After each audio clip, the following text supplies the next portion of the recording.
제 12장.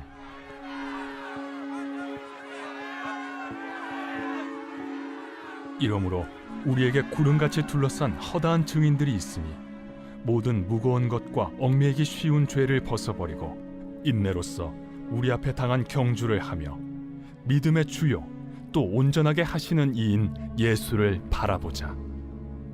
그는 그 앞에 있는 기쁨을 위하여 십자가를 참으사 부끄러움을 개의치 아니하시더니 하나님 보좌 우편에 앉으셨느니라. 오늘 우리에게 주시는 하나님의 말씀은 히브리서 12장 1절로 3절입니다. 오늘 본문은 히브리서 저자가 청중들을 향한 격려의 말씀을 하고 있습니다. 히브리서 저자는 신앙의 여정, 우리의 신앙생활을 믿음의 경주, 달리기로 비유하고 있습니다. 그런데 이 경주는 마라톤과 같은 장거리 달리기이면서 동시에 이어 달리기와 같은 경주입니다. 이 경주는 그 바통을 이어받은 사람들이 끝까지 모두가 결승점을 통과해야만 하는 경주인 것이지요. 그래서 마치 11장의 믿음의 선진들은 먼저 그 경주를 달린 자들이고 히브리서의 청중들은 그 선진들의 믿음의 바통을 이어받은 후발주자들입니다. 지금 히브리서 저자는 하나님 나라의 경주는 먼저 달린 믿음의 선진들의 수고가 헛되지 않기 위해서 지금 그 바통을 이어받은 너희가 바로 끝까지 이 경주를 완주해야 한다고 말하고 있습니다.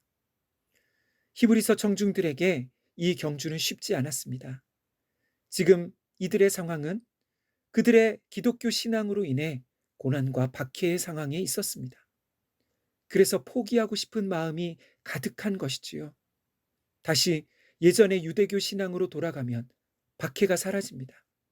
다시 과거의 예수 믿기 이전의 삶으로 돌아가면 고난이 사라집니다. 어떻게 해야 될까요?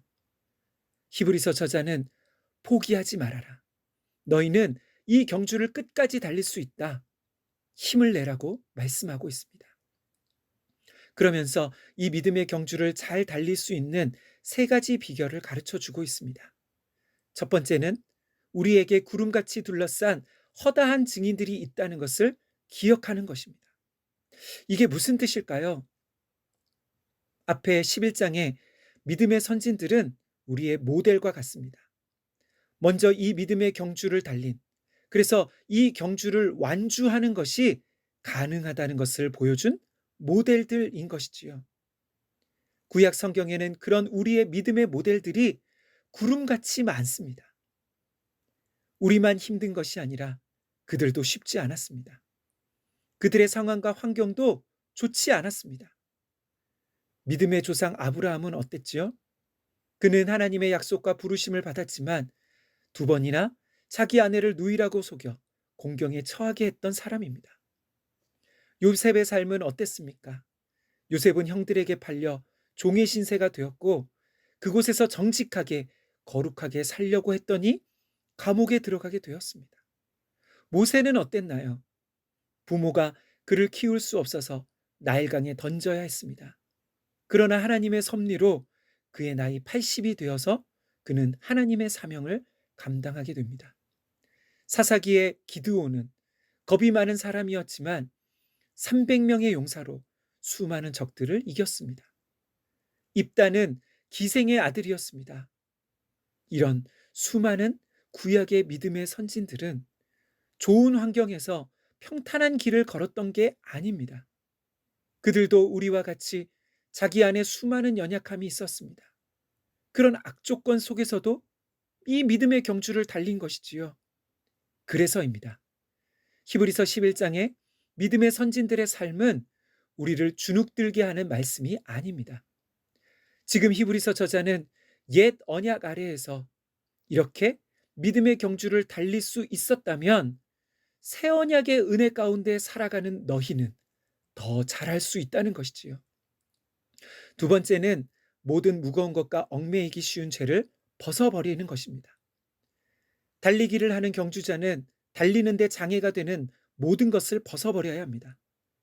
경주자가 무거운 갑옷과 같은 옷을 입고 달리는 사람은 없습니다. 마치 마라톤 경주자와 같이 달리기에 가장 편하고 가벼운 옷을 걸치고 달리는 것이지요. 그런데 죄는 우리가 달리는 데 있어서 무거운 장애와 같습니다.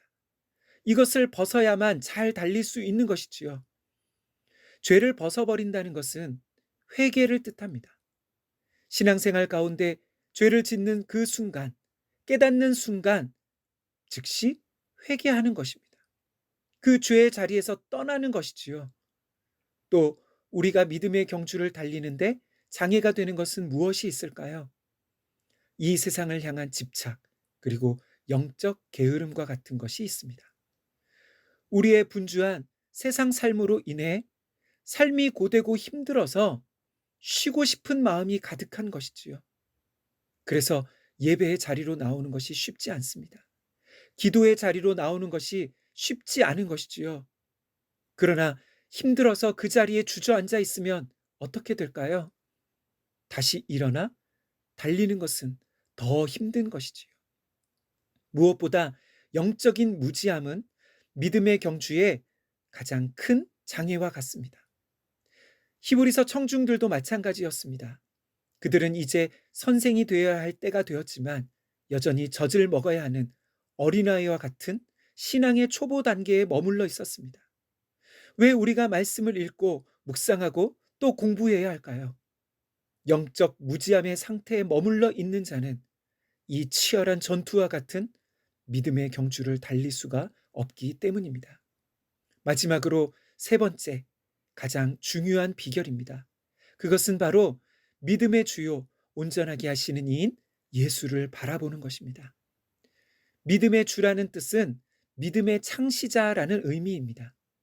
그리고 온전하게 하신다는 것은 완성의 의미가 있습니다. 다시 말해 우리 신앙의 처음과 끝은 바로 예수 그리스도이신 것이지요. 예수님은 자기 앞에 기쁨을 위하여 부끄러움을 개의치 않으셨습니다.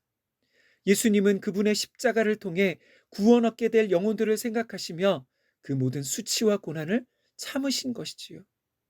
그래서 그분을 바라볼 때 모든 지쳐있는 낙심한 영혼들이 새 힘을 얻을 수 있습니다. 사랑하는 성도 여러분, 우리가 달려야 할 이 경주는 어떤 상황에도 포기할 수 없는 경주입니다. 이 경주의 결승점에는 우리 주님과 우리 앞서 달린 믿음의 선진들이 우리를 기다리고 있습니다. 지금도 우리에게 할 수 있다고, 조금만 더 힘내라고 응원하고 있습니다. 저와 우리 모든 산돌의 권속들, 부모 세대들이 이 믿음의 경주를 마치고 우리 다음 세대들에게 바통을 넘겨줌으로 하나님 나라를 세워가는 그런 우리 산돌 교회가 되어지기를 주님의 이름으로 축원합니다. 믿음의 주요 온전하게 하시는 예수님, 이 시간 우리 앞서 믿음의 경주를 완주한 선진들을 바라봅니다. 그들도 악조건 속에서, 어려운 상황 속에서 이 믿음의 경주를 완주했으니 이제 우리도 이 경주를 끝까지 달릴 수 있도록 힘주시고 도와주옵소서. 이 경주를 마치는 날, 주님을 뵙는 날, 우리를 응원하고 있는 먼저 간 선진들을 만난 날을 고대하며 인내하게 하옵소서. 새 언약의 은혜 가운데 삼위 하나님께서 우리와 함께 하심을 신뢰하며 모든 고난의 현실을 이기게 하옵소서. 이 시간 영적으로 지쳐 있는, 그 자리에 주저앉아 있는 영혼들을 다시 일으켜 주옵소서. 예수님의 이름으로 기도하옵나이다. 아멘. 이 시간 함께 기도할 제목입니다. 첫째, 우리의 신앙생활, 곧 믿음의 경주를 끝까지 완주하는 우리 모든 산돌의 권속들 되게 하옵소서. 둘째, 부모 세대들에게 힘주셔서 우리의 경주가 다음 세대들에게 본이 되고 모델이 될 수 있도록 도와주옵소서. 마지막으로 계속되는 코로나와 삶의 어려운 현실을 믿음으로 이기는 모든 주의 백성 되게 하옵소서. 함께 기도하겠습니다.